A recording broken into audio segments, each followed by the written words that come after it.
Hello dear student, मैं दिनेश कुमार स्वागत करता हूं आपके यूट्यूब चैनल एक्सेल स्टडी 9101 पर।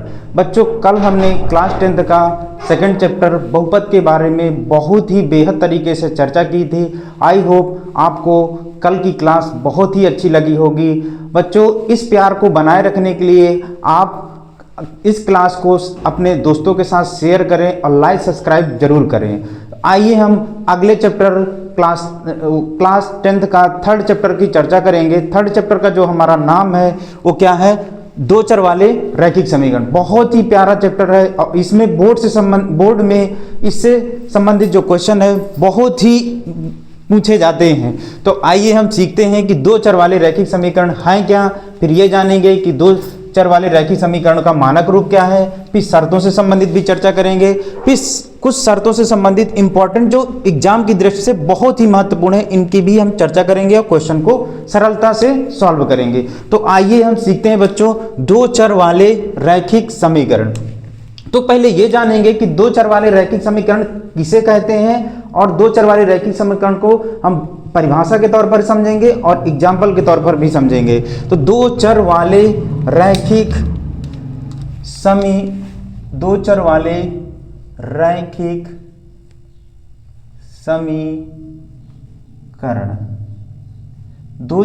रैखिक समीकरण ऐसे समीकरण जिसमें दो चर हों और उनकी घात कितनी होनी चाहिए? दो घात, जिनकी घात कितनी होनी चाहिए? एक एक घात हो दोनों चरों में, उसे क्या कहते हैं? रैखिक समीकरण कहते हैं। तो अगर हम इसकी परिभाषा, पहले हम ये जानेंगे कि दो चर है क्या, फिर ये जानेंगे कि रैखिक समीकरण क्या है। तो दो चरों में देखिए हमने बताया कि चर क्या होते हैं। तो चर हमें हमेशा जब देखते हैं तो ए टू क्या होते हैं? जेड तक होते हैं। लेकिन ए टू जेड में हम अधिकतर मैथमेटिक्स में जो अप्लाई करते हैं वो कौन से अप्लाई करते हैं? एक्स, वाई और जेड को अप्लाई करते हैं। यहां बच्चों हम ये सीखेंगे क्योंकि हमें यहां पर पढ़ना दो चर वाले, तो हमें जेड को क्या कर देना है? इग्नोर कर देना है, यानी कि हटा देना है। हमें यहां पर पढ़ना है दो चर वाले जिसमें पहला हमारा चर क्या होगा? एक्स होगा और दूसरा चर क्या होगा? हमारा वाई होगा। तो देखिए हमने क्या देखा कि दो चर, तो एक्स वाई हमने लिया। फिर रैखिक समीकरण का मतलब होता है कि जो दो चर दिए हैं, दो चर, उनमें घात कितनी होनी चाहिए? एक होनी चाहिए। ठीक है, तो देखते हैं कि जैसे हमारा दो चर वाले रैखिक समीकरण है, तो कोई भी समीकरण आप एग्जाम्पल के तौर पर लेंगे तो क्या हो जाएगा आपका? जैसे x plus Y equal to कितना दिया हुआ है? 1 दिया है। अब यहां पर अगर देखेंगे तो यहां पर हमारे पास पहला चर क्या है? ये फर्स्ट चर है और ये क्या है? सेकंड चर है। लेकिन रैखिक क्यों है? क्योंकि चर x की भी घात कितनी है? एक है। y की भी घात कितनी है? एक है। तो हमने क्या बताया कि दो चर कौन कौन से लेना हमें? x तथा y। रैखिक समीकरण उसे कहते हैं जिसमें चरों की घात कितनी होगी? एक एक होगी। ठीक है, और समीकरण में क्या होगा कि बराबर के बाद कुछ ना कुछ वैल्यू आपको हमेशा प्राप्त होगी। ठीक, तो अगर हम इसमें दो चर वाले रैखिक समीकरण की परिभाषा की बात करेंगे तो देखिए हम परिभाषा की चर्चा करते हैं। तो परिभाषा क्या है इसकी? ऐसे समीकरण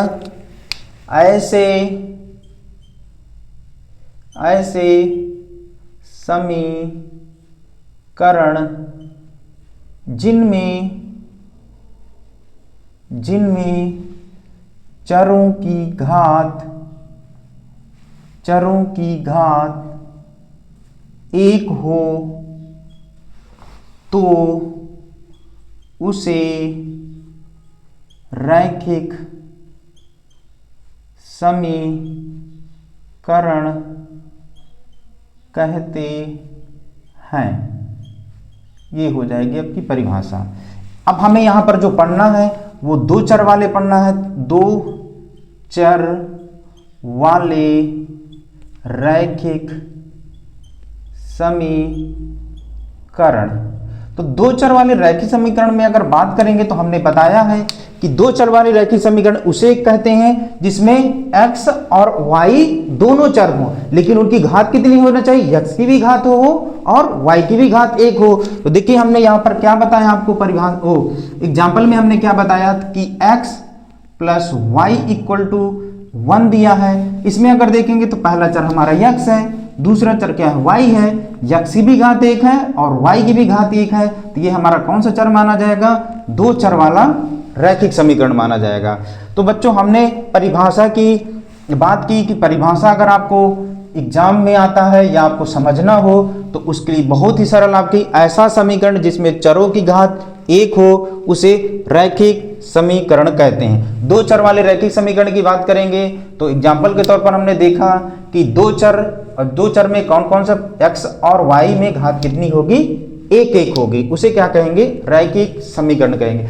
अब यहाँ पर हमें क्या पढ़ना है, दूसरे पॉइंट में रैखिक दो चर वाले रैखिक समीकरणों का मानक रूप। दो चर वाले रैखिक समीकरण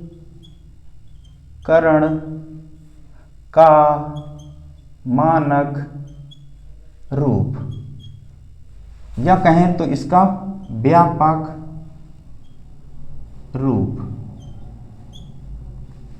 तो दो चर वालों में हमें क्या मतलब दिया गया है कि हमने क्या बताया, दो चर वाले रैखिक समीकरण का मानक रूप। तो यहाँ दो चर में अगर देखेंगे तो हमारा मानक रूप जो रेखाएं आपको मिलेंगी इस चैप्टर में, दो रेखाएं मिलेंगी।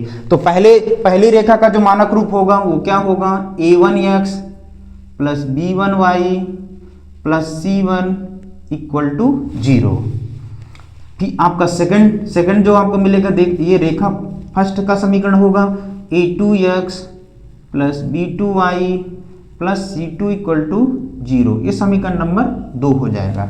यहाँ इस चैप्टर में आपको जितने भी समीकरण मिलेंगे वो दो रेखाओं वाले मिलेंगे। दो रेखाओं को ही आपको मतलब क्या करना होगा, कभी शर्तों में जब आप देखेंगे तो कभी पूछेगा कि प्रतिच्छेदी रेखाएं होंगी तो क्या होगा, या मतलब कोई मतलब हल ना हो तो क्या होगा, या अंततः अनेक हल होंगे तो क्या होगा। तो जब भी हमें एग्जाम्पल पर यहाँ पढ़ना है तो दो चर तो होंगे लेकिन समीकरण क्या दिए रहेंगे, दो दिए रहेंगे।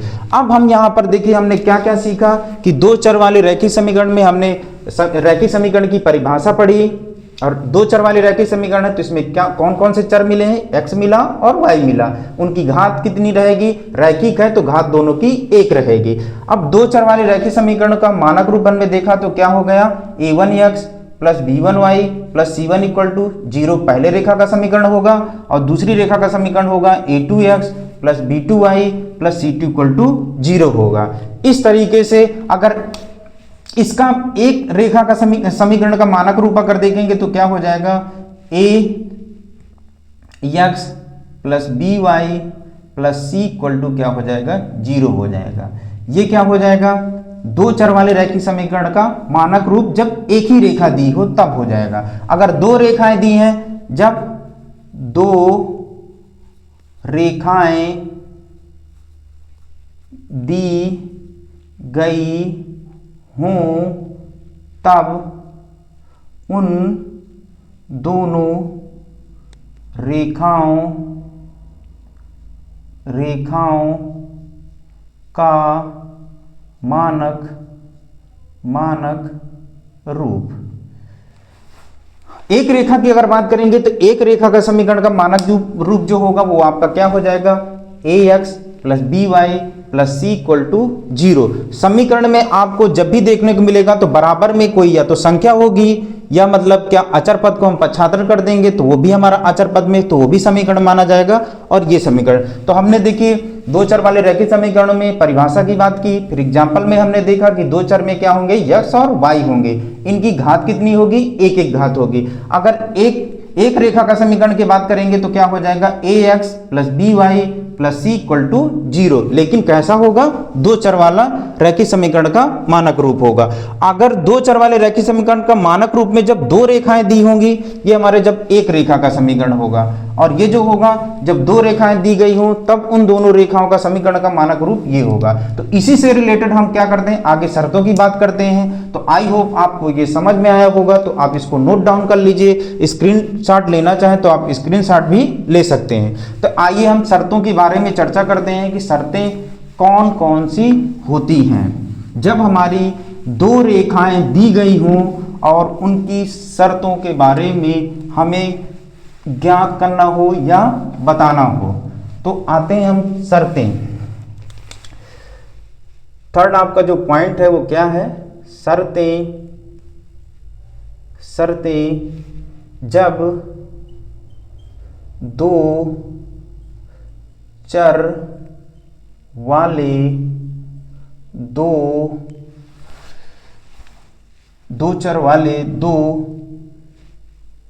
रेखाएं दी गई हों।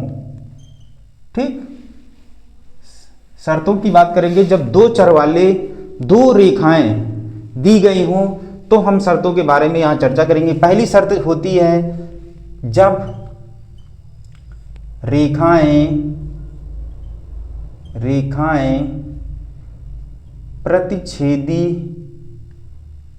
प्रतिच्छेदी हों तब। इसकी क्या शर्त होगी इसके बारे में जानेंगे। तो यहां पर हम अगर देखेंगे प्रतिच्छेदी रेखाओं के बारे में, तो अगर दो रेखाएं दी गई हैं, मान लीजिए पहली रेखा हमारी जो एग्जाम्पल में देखेंगे तो a1x plus b1y plus c1 equal to 0, इसको आप समीकरण नंबर 1 मान लेंगे। दूसरी रेखा जो आपकी दी होगी a2x plus b2y plus c2 equal to 0, आप इसको समीकरण नंबर 2 मान लेंगे। अगर दो रेखाएं एक दूसरे को प्रतिच्छेद करती हैं तो उसकी जो शर्त होगी वो क्या होगी, a1 upon a2 not equal to b1 upon b2। तो उसकी जो शर्त होगी वो क्या होगी कि a1 upon a2 equal to b1 upon b2 का मान क्या होना चाहिए, बराबर नहीं होना चाहिए। इस दौरान रेखाएं जो होंगी वो एक दूसरे को क्या करेंगी, प्रतिच्छेद करेंगी, और इनके जो हल होंगे वो क्या होंगे, संगत होंगे, और हल हमें जो प्राप्त होंगे वो क्या होंगे, अद्वितीय हल भी प्राप्त होंगे। तो ये हम देखेंगे कि जब रेखाएं क्या करती हैं, एक दूसरे को प्रतिच्छेद करती हैं, प्रतिच्छेदी होती हैं, तो a1 upon a2 not equal to b1 upon b2 हमारी शर्त होती है। ठीक है, अगर इसी में जब रेखाएं या रेखाओं के कोई हल ना हो तब, जब रेखाओं का कोई हल ना हो तब की कंडीशन जो होती है हमारी क्या होती है, a1, इसी से रेखा हमारी क्या है, ये पहली रेखा है और ये क्या है, दूसरी रेखा है। तो a1 upon a2 equal to b1 upon b2 और नॉट इक्वल टू क्या हो जाएगा, c1 अपान c2। इस दौरान पर रेखाएं क्या हो जाएंगी हमारी कि इस रेखा के कोई हल नहीं होंगे। ठीक, अगर इनमें एग्जाम्पल की बात करेंगे तो जैसे मान लीजिए आप कोई एग्जाम्पल ले सकते हैं इसमें, जैसे हमने कोई एग्जाम्पल ले लिया यहाँ पर, अगर इसमें भी एग्जाम्पल में समझना चाहेंगे तो मान लीजिए कोई एग्जाम्पल ले लेते हैं, जैसे मान लो 2x plus 3y equal to क्या दिया है, 5 दिया है, समीकरण नंबर 1 हो जाएगा। फिर दूसरा जो हमारा समीकरण दिया है x plus 4y equal to क्या हो जाएगा, 10 हो जाएगा, ये समीकरण नंबर 2 हो जाएगा। ठीक, अब हम क्या करेंगे इसमें मानक समीकरण से इससे तुलना करा लेंगे, क्योंकि अभी संतुलित नहीं है, फिर उसके बाद तुलना कराएंगे, तो पहले इनको संतुलित कर लेंगे। तो यहाँ क्या करेंगे, समीकरण 1 व समीकरण 2 की तुलना, या समीकरण 1 को पहले आप संतुलित कर लीजिए, को संतुलित करने पर, तो संतुलित करेंगे तो क्या होगा, 2x प्लस 3y, अचर पद जो होगा वो पहले आ जाएगा, क्योंकि देखिए मानक समीकरण में हमारा जो अचर पद है वो क्या है, 0 के पहले है, तो इसको हम इधर ले आएंगे तो क्या हो जाएगा, -5 इक्वल टू 0, इसको समीकरण नंबर 3 मान लीजिए, और इसको आप करेंगे तो x plus 4y minus 10 equal to 0, समीकरण नंबर 4 होगा। अब मानक समीकरण से आप तुलना करोगे समीकरण 1 और 2 की, समीकरण 1 व समीकरण 2 की तुलना मानक समीकरण a1x plus b1y plus C1 equal to 0 से तथा समीकरण दो की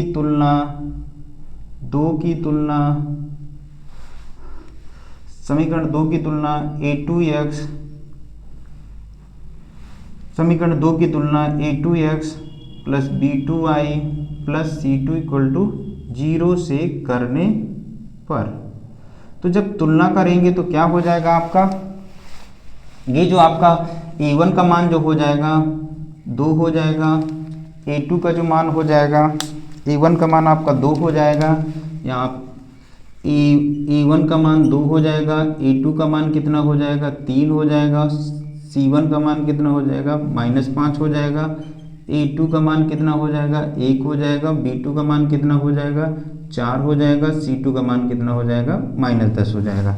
अब हमने यहाँ शर्त में पढ़ा है कि जब रेखाएं हमारी प्रतिच्छेदी होती हैं तो प्रतिच्छेदी होने की कंडीशन हमारी क्या होती है, पहले हम देख लेते हैं कि A1 का मान रखेंगे तो 2 है, A2 का मान कितना है 1 है, और B1 का मान कितना है, या आप B1 करिएगा सॉरी, तो B1 का मान कितना है 3 है, B2 का मान कितना है 4 है।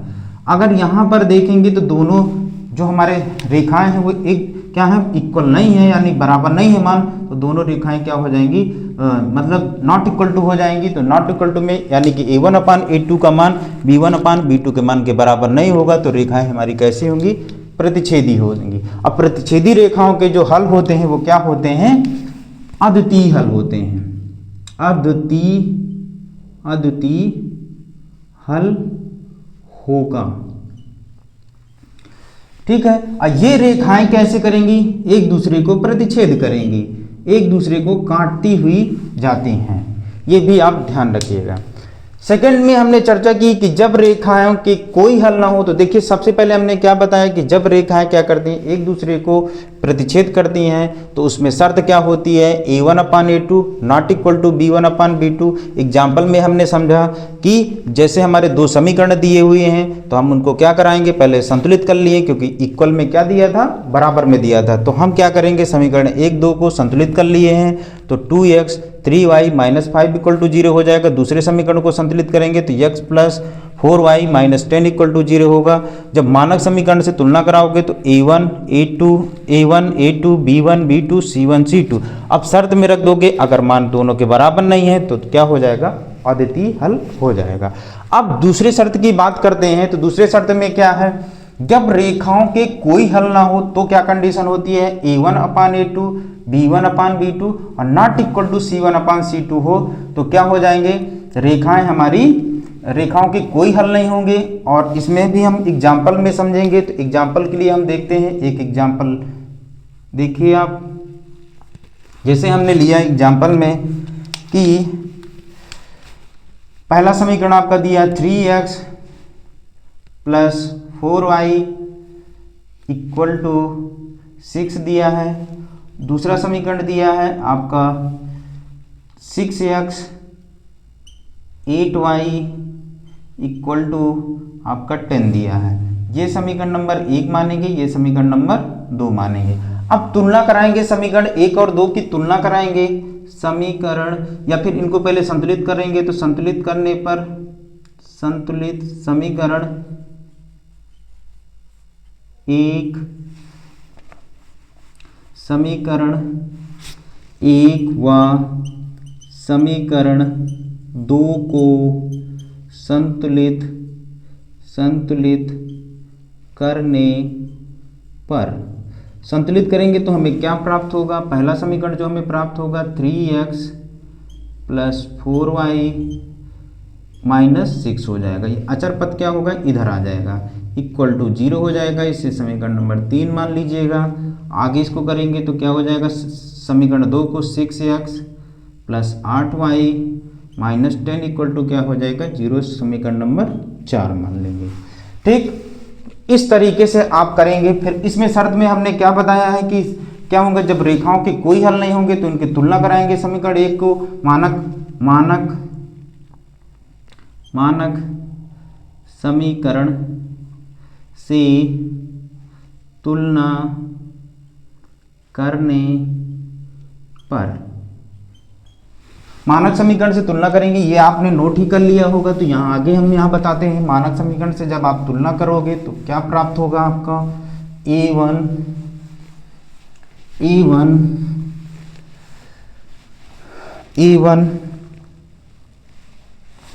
A1 का मान आपको मिलेगा A1 equal to 3, B1 equal to आपको 4 मिलेगा, C1 इक्वल टू -6 मिलेगा और A2 इक्वल टू आपको मिलेगा 6, B2 इक्वल टू मिलेगा आपको 8, C2 इक्वल टू आपको मिलेगा -10। अब हमारे जब रेखाओं के कोई हल नहीं होते तो क्या शर्त होती है, तो A1 3, A2 6 equal to B1 4, B2 8, C1 क्या दिया है -6, C2 क्या दिया है -10। अब इसको काटेंगे तो क्या होगा, 3 एकन्नम 3, 3 दूनी 6, 4 एकन्नम 4, 4 दूनी 8, 1/2 ये भी हो जाएगा। इधर काटेंगे तो क्या होगा, 2 तिहाई 6, 2 पंचे 10। तो यहाँ से हमें प्राप्त होगा 1/2 इक्वल टू 1/2 और यहाँ पर देखेंगे 3/2, तो 1/2 के बराबर नहीं है तो नॉट इक्वल टू होगा। इस दौरान रेखाओं के जो समीकरण होंगे वो कैसे होंगे आपके, वो रेखाओं का कोई हल नहीं होगा और रेखाएं एक दूसरे के क्या होंगी, समांतर होंगी। समांतर रेखाओं में इनमें हल की बात करेंगे तो समीकरण 1 व समीकरण 2 के हल क्या होंगे, कोई भी हल नहीं होंगे, कि कोई हल नहीं होंगे तथा रेखाएं एक दूसरे के समांतर होंगी। अभी हम इसको विस्तार से समझा रहे हैं, फिर इसमें आपको टेबल से आप सेट करके बता देंगे कि क्या क्या शर्तें होती हैं, उनकी क्या हल होते हैं, ठीक है। तो ये हमने जाना। तो पहले हमने कंडीशन में शर्त में देखा जब रेखाएं क्या होती हैं, प्रतिच्छेदी होती हैं। दूसरे में हमने बताया कि जब रेखाओं के कोई हल ना हो। तीसरी आपकी कंडीशन है जो आप इसको नोट डाउन कर लीजिए, स्क्रीनशॉट ले लीजिए। तीसरी जो आपकी शर्त होती है, जब रेखाओं के अंततः अनेक हल हों। तीसरी जो आपकी शर्त है वो क्या है, जब रेखाओं के अंततः अनेक हल हों। तो तीसरी शर्त की बात करेंगे तो जब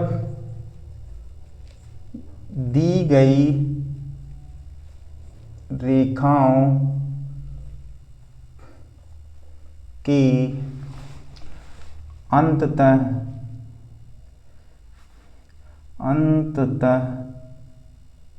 अनेक हल हों तब। इसकी जो शर्त होती है, हमने बताया था कि दो रेखाएं हमारी कौन सी होती हैं, a1x plus b1y plus c1 equal to 0 और दूसरी रेखा का समीकरण होता है a2x plus b2y plus c2 equal to 0। समीकरण रेखा का समीकरण नंबर 1, रेखा का समीकरण नंबर 2। हमने बताया कि जब रेखाओं के अंततः अनेक हल होते हैं तो रेखाओं का जो शर्त होती है वो क्या होती है, a1 equal to a2 b1 upon a1 upon a2 equal to b1 upon b2 equal to c1 upon c2।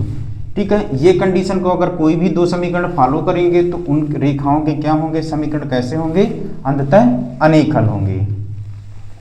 अब एक एग्जाम्पल की बात करेंगे, जैसे हम एग्जाम्पल में समझेंगे कि कैसे, जैसे दो दी गई एग्जाम्पल में देखेंगे, जैसे दो दी गई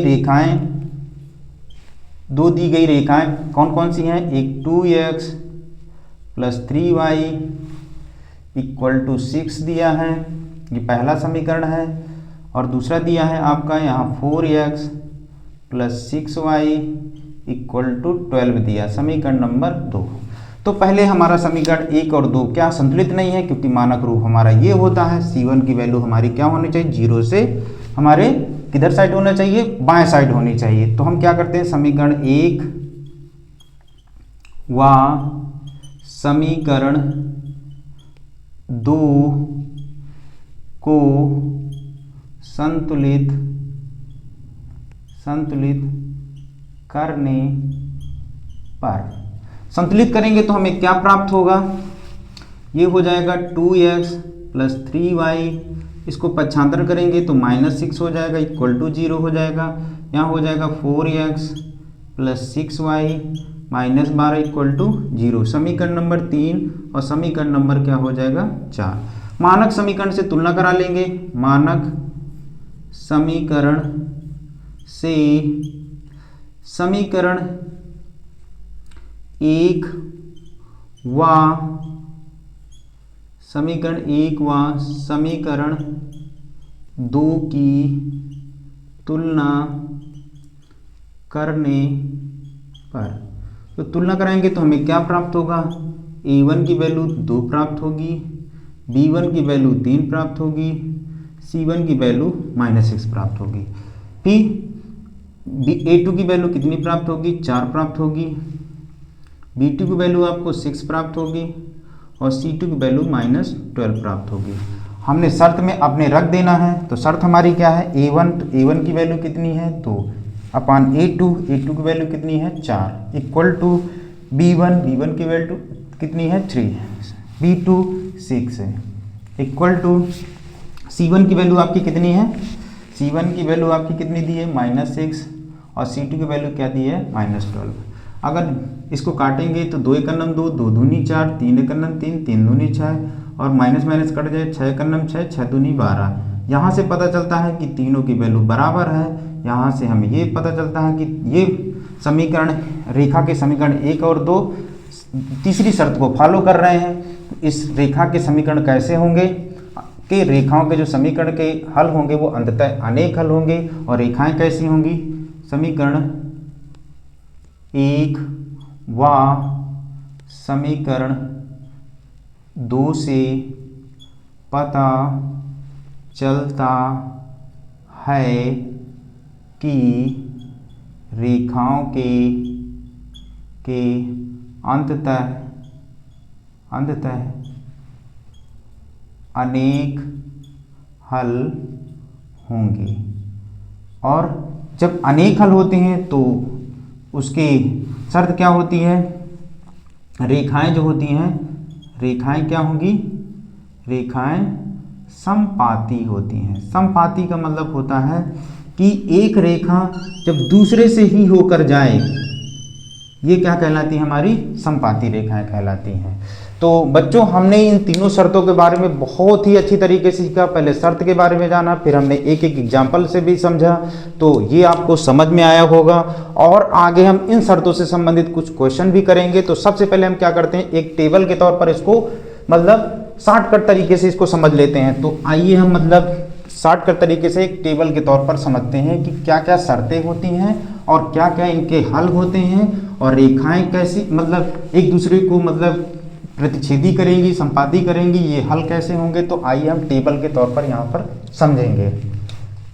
तो जैसे पहली शर्त, दूसरी शर्त और तीसरी शर्त मान लीजिए यहाँ पर दी, ठीक।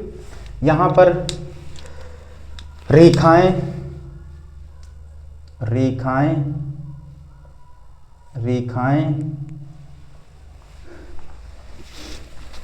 उनकी शर्तें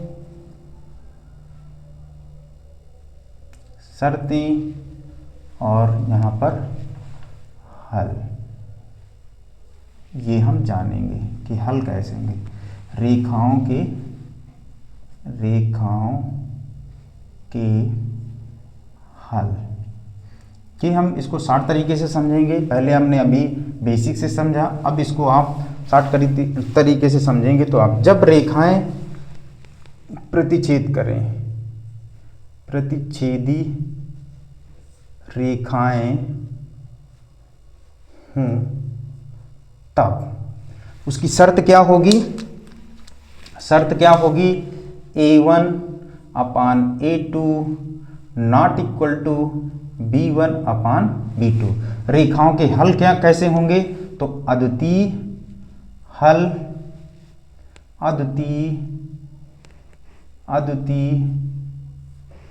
हल होंगे। अब होंगी, अद्वितीय हल होंगी।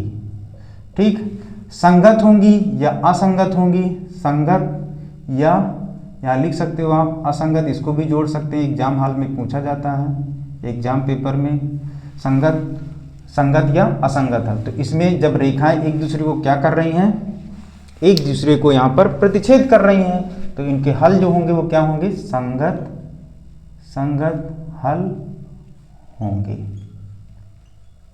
ये होगा। अब जब रेखाएं, सेकंड अब शर्त की बात करेंगे, जब रेखाएं या अंततः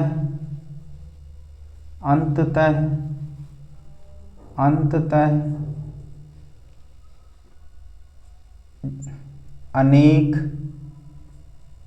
हल हों तब, जब प्रतिच्छेदी रेखाएं हों तब, अंततः अनेक हल हों तब, तो शर्त क्या होती है हमारी इसमें, A1 अपान A2 अंततः अनेक हल होने के लिए कंडीशन जो होती है आपकी क्या होती है, A1 upon A2 equal to B1 upon B2 equal to C1 upon C2। अब हल कैसे होंगे इसके क्या होंगे हल, तो हमने अभी यहाँ पर बताया, रेखाएं प्रतिच्छेद करें अंततः अनेक हल हों, तो यहाँ पर जो हल होंगे वो क्या हो जाएंगी, अंततः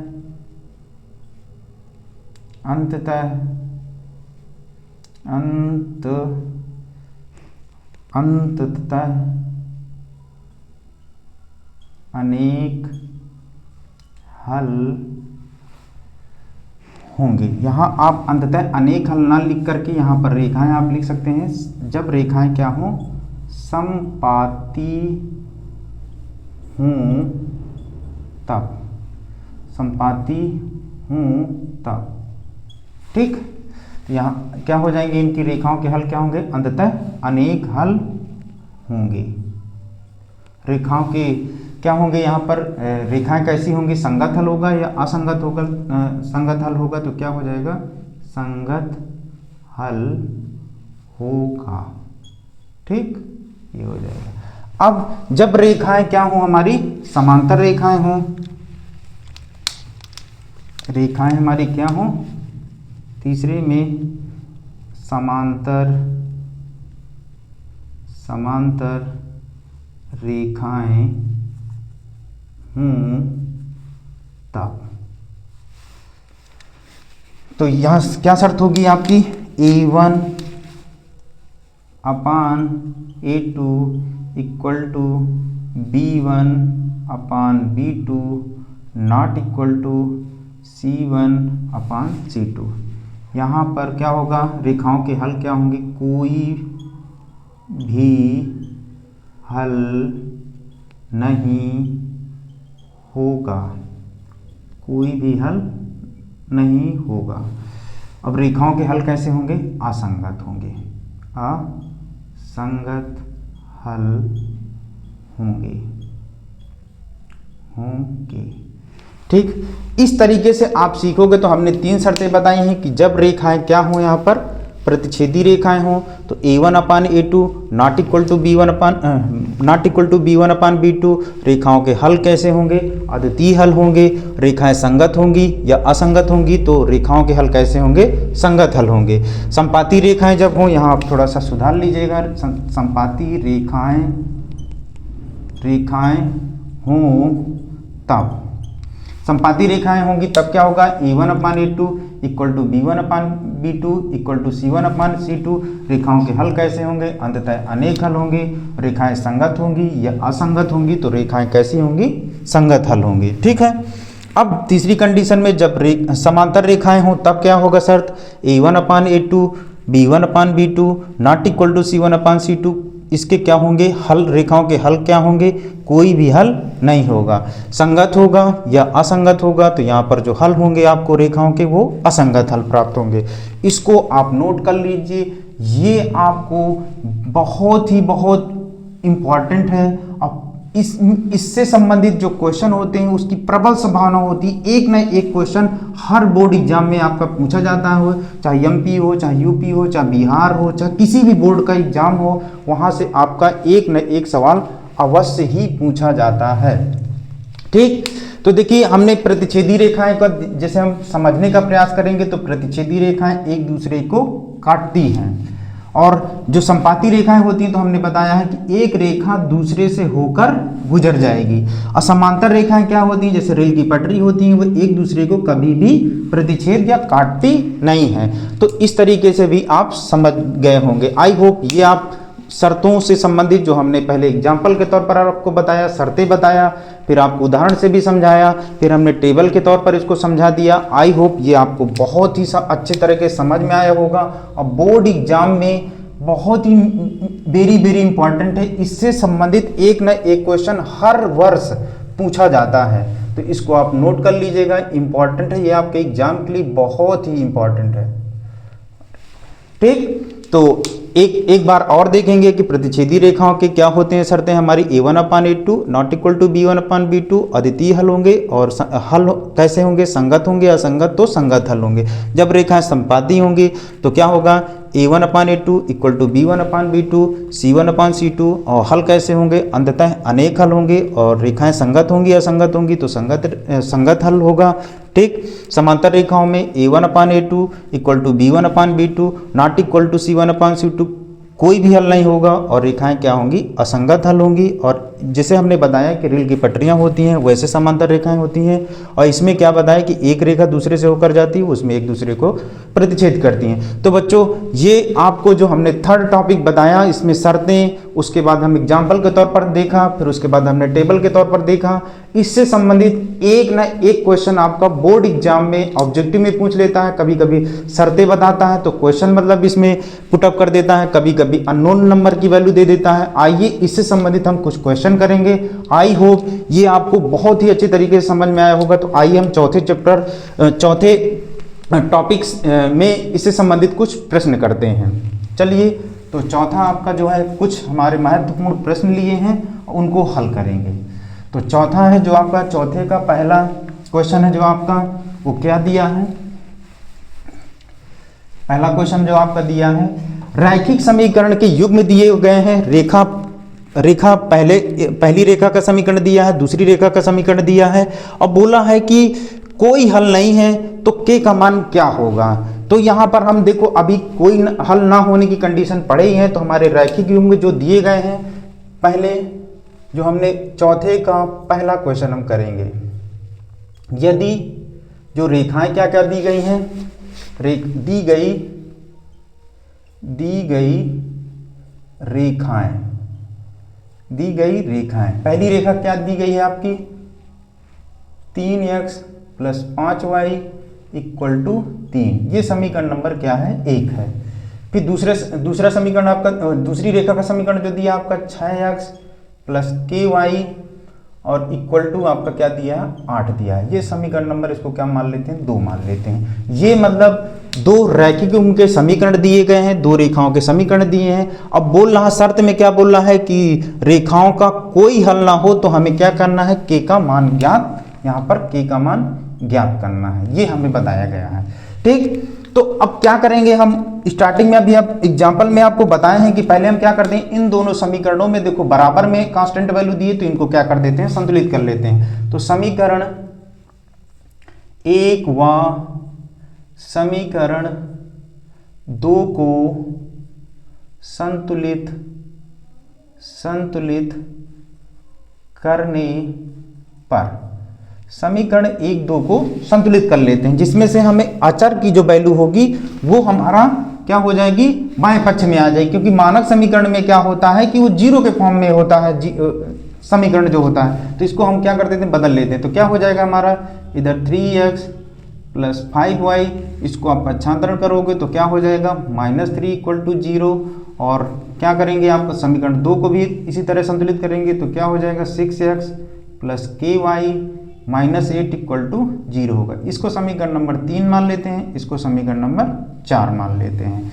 ठीक बच्चों, अब आगे हम क्या करते हैं, समीकरण 1, 2 की तुलना समीकरण 1 व समीकरण, यहाँ 2 न करिएगा, सॉरी, यहाँ पर क्या करना, 3 व समीकरण 4 की तुलना मानक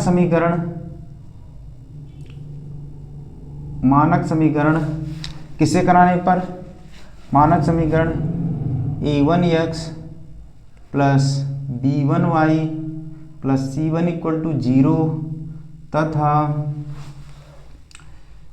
a2x plus b2y plus c2 equal to 0 से करने पर। तो जब तुलना करेंगे बच्चों तो हमें a1 की जो वैल्यू प्राप्त होगी, a1 इक्वल टू आपको क्या प्राप्त होगा, 3 प्राप्त होगा, b1 आपको 5 प्राप्त होगा, c1 की जो वैल्यू आपकी प्राप्त होगी -3 प्राप्त होगी, a2 की वैल्यू जो आपको प्राप्त होगी वो 6 प्राप्त होगी, b2 की वैल्यू आपको k प्राप्त होगी और c2 की वैल्यू जो आपको प्राप्त होगी वो -8। अब हम अपने शर्त में जाते हैं। क्वेश्चन में हमें शर्त में ये बोला गया है कि रेखाओं के जो युग्म है उनका क्या हल है, कोई हल ना हो। तो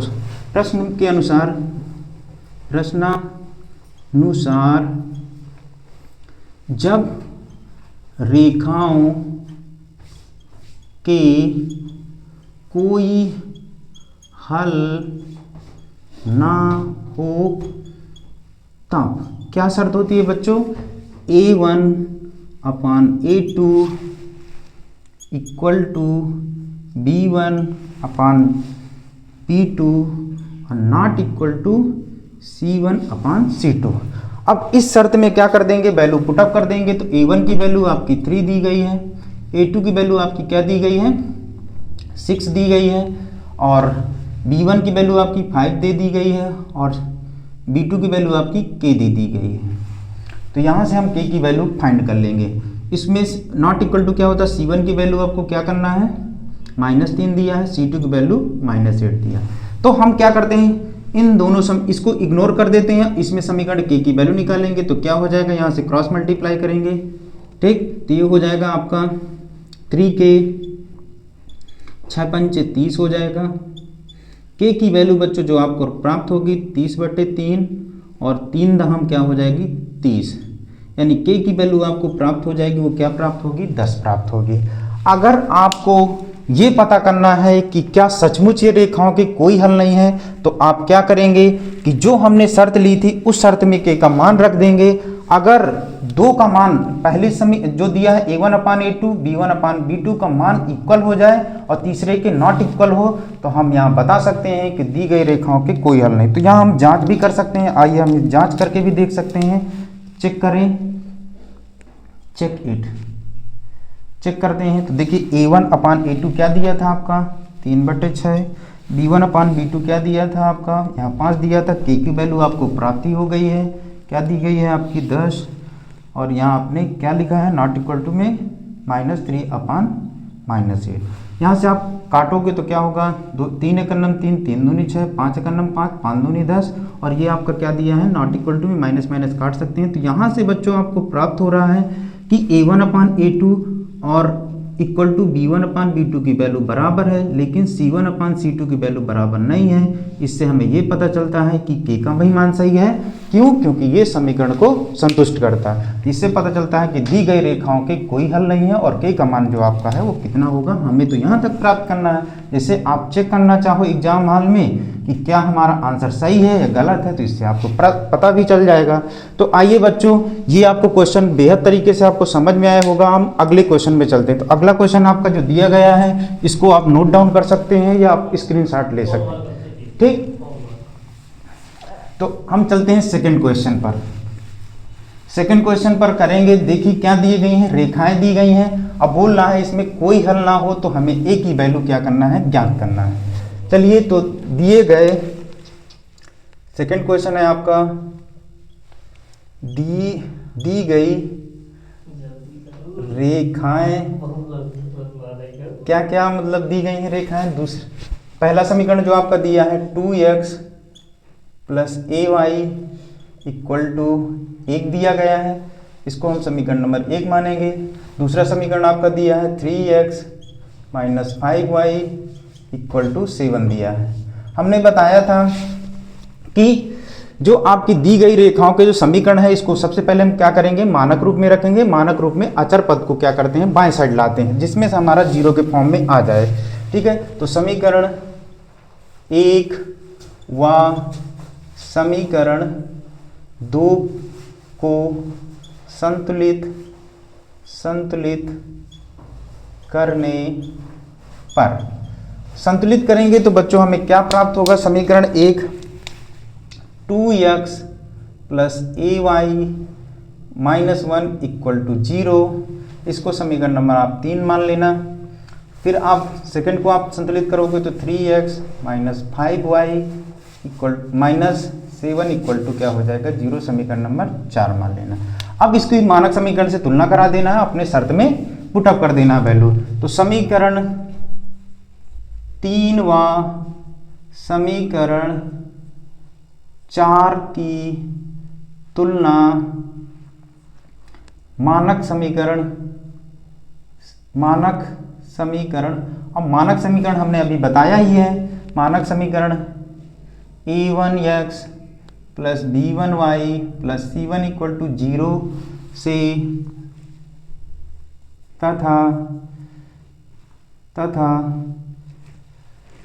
तथा समीकरण 4 की तुलना a2x b2y plus c2 equal to 0 से करने पर, तो बच्चों हमें a1 b1 c1 a2 b2 c2 क्या प्राप्त होगा। तो यहाँ आप देखोगे तो यहाँ पर आपको a1 की वैल्यू जो आपको प्राप्त होगी वो 2 प्राप्त होगी, और b1 की वैल्यू आपको a प्राप्त होगी, और c1 की वैल्यू आपको -1 प्राप्त होगी। a2 की वैल्यू आपको बच्चों क्या प्राप्त होगी, 3 प्राप्त होगी। b2 की वैल्यू आपको क्या प्राप्त होगी, -5, और c2 की वैल्यू क्या प्राप्त होगी, -1। अब शर्त में जो प्रश्नानुसार बोला है, जब प्रश्नानुसार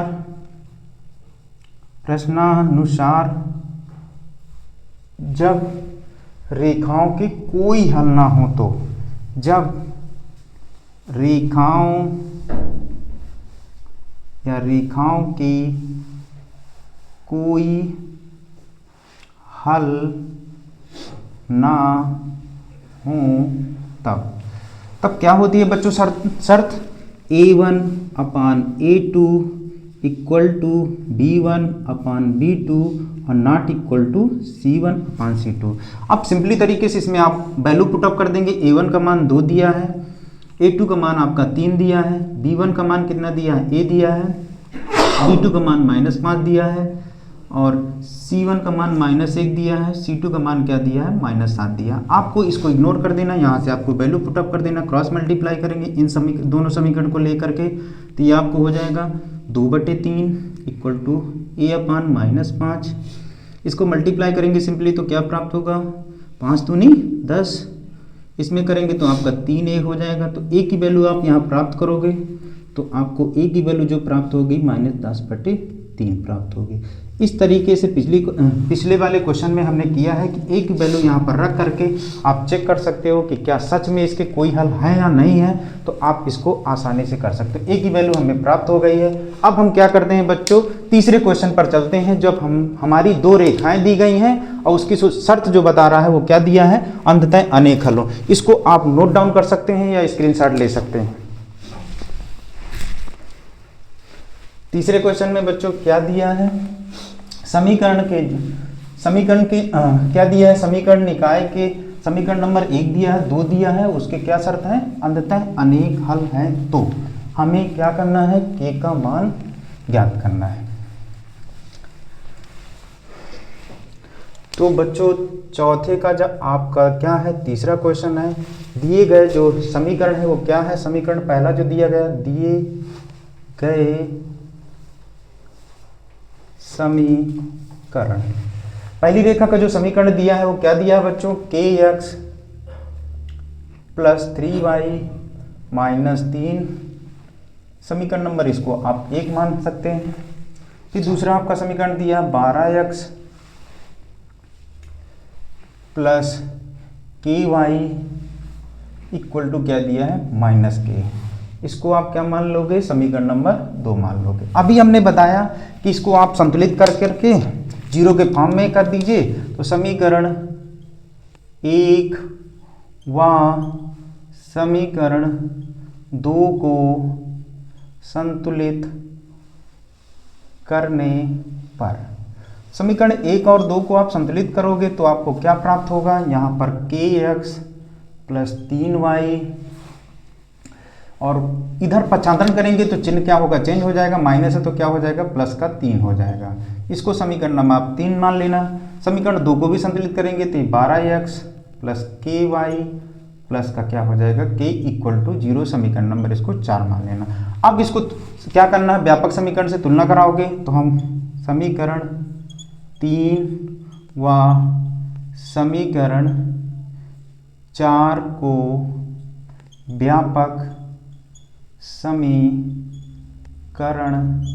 से तुलना करने पर, अब आप सिंपली, हमने आपको पीछे व्यापक समीकरण के बारे में चर्चा की है तो आप उनसे तुलना कराएंगे तो जो हमारा a1 की वैल्यू प्राप्त होगी वो 1 प्राप्त होगी, b1 की वैल्यू प्राप्त होगी 3, c1 की वैल्यू आपको 3 प्राप्त होगी, a2 की वैल्यू जो आपको प्राप्त होगी 12 प्राप्त होगी, और b2 की वैल्यू जो आपको प्राप्त होगी वो k प्राप्त होगी, और c2 की वैल्यू आपको k प्राप्त होगी। अब इसको सिंपली जब हमारे क्वेश्चन में दिया गया है कि क्या दिया हो, जब रैखिक समीकरण के क्या हो, हल हो, अंततः अनेक हल हो, तो प्रश्नानुसार जब रेखाओं के अंततः अनेक हल हों तब क्या शर्त होती है बच्चों, a1 upon a2 equal to b1 upon b2 equal to c1 upon c2। यहाँ से आप वैल्यू पुटअप कर दोगे सिंपली तो क्या हो जाएगा, a1 की वैल्यू k है, a2 की वैल्यू कितनी दी है आपकी 12 दी है, b1 की वैल्यू 3 दिया है, b2 की वैल्यू k दिया है। यहाँ से आप ज्ञात करोगे तो क्या हो जाएगा, c1 की वैल्यू आपकी क्या दी है, 3 दिया है, c2 की वैल्यू क्या दी है, k दी है। तो किन्हीं दो समीकरणों को, दो मतलब क्या करना है, पदों को क्या करना, हल कर लेना, चाहे इन दोनों को हल कर लीजिए चाहे इधर हल कर लेंगे, तो इन दोनों को हल करेंगे तो ये हो जाएगा k स्क्वायर इक्वल टू क्या हो जाएगा, 12 3 36। तो यहाँ k की वैल्यू जब प्राप्त करेंगे तो क्या होगा हमारा, अंडर रूट 36 हो जाएगा। अब अंडर रूट 36 होगा तो k की वैल्यू क्या प्राप्त होगी, प्लस माइनस क्या हो जाएगी, 6 हो जाएगी। अब बच्चों यहाँ पर विशेष ध्यान देने योग्य बात है कि यहाँ पर k की वैल्यू एक बार आपको क्या रखना पड़ेगा, प्लस का 6, एक बार क्या रखना पड़ेगा, माइनस का 6। अभी पिछले ईयर 2023 में क्वेश्चन आया था, इसी तरह आपको चेकआउट करना था तो कुछ बच्चे जल्दीबाजी में प्लस माइनस 6 रख दिए थे, जबकि हमें चेक करने के उपरांत k की वैल्यू पुटअप करेंगे, उसके बाद अगर अंततः अनेक हल आएंगे, अगर तीनों को वैल्यू रखने के बाद तीनों अगर मान बराबर हो जाएंगे तभी हम बताएंगे कि k की वैल्यू यहाँ पर किसको सेटिस्फाई करेगी, वही उसकी k की वैल्यू मानी जाएगी।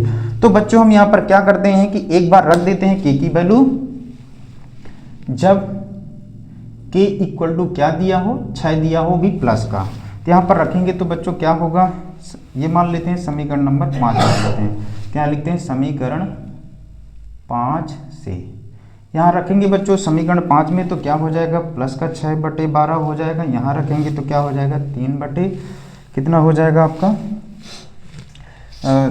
6 हो जाएगा, यहाँ रखेंगे तो आपका 3/6 हो जाएगा।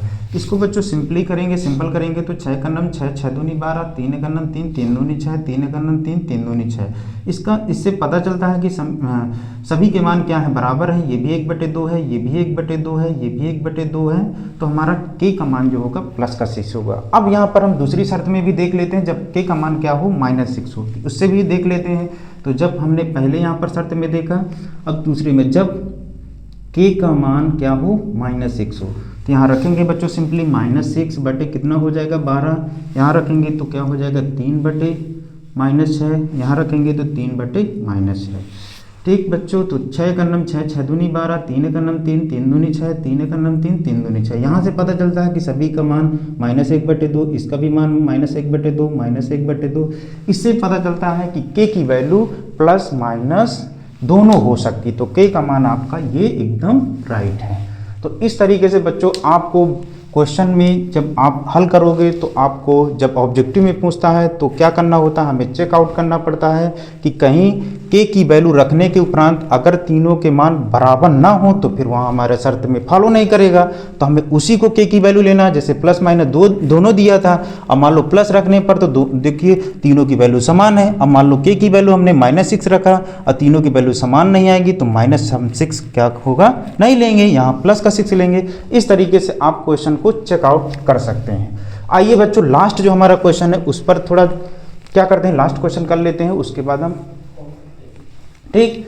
तो बच्चों आई होप ये आपको समझ में आया होगा, आप इसको नोट डाउन कर लीजिए या स्क्रीनशॉट ले सकते हैं। चौथे क्वेश्चन को आप करके आएंगे और उससे जो आपको रिलेटेड अगर आपको डाउट होता है तो आपको हम अगले सेशन या अगली क्लास में सॉल्व करा देंगे। तो बच्चों आज का सेशन आपको कैसा लगा उसके बारे में फीडबैक अवश्य दीजिए कमेंट बॉक्स में। अगर क्लास अच्छी लगती है तो लाइक शेयर कमेंट और अपने मित्रों को फॉरवर्ड करें। थैंक यू बच्चों।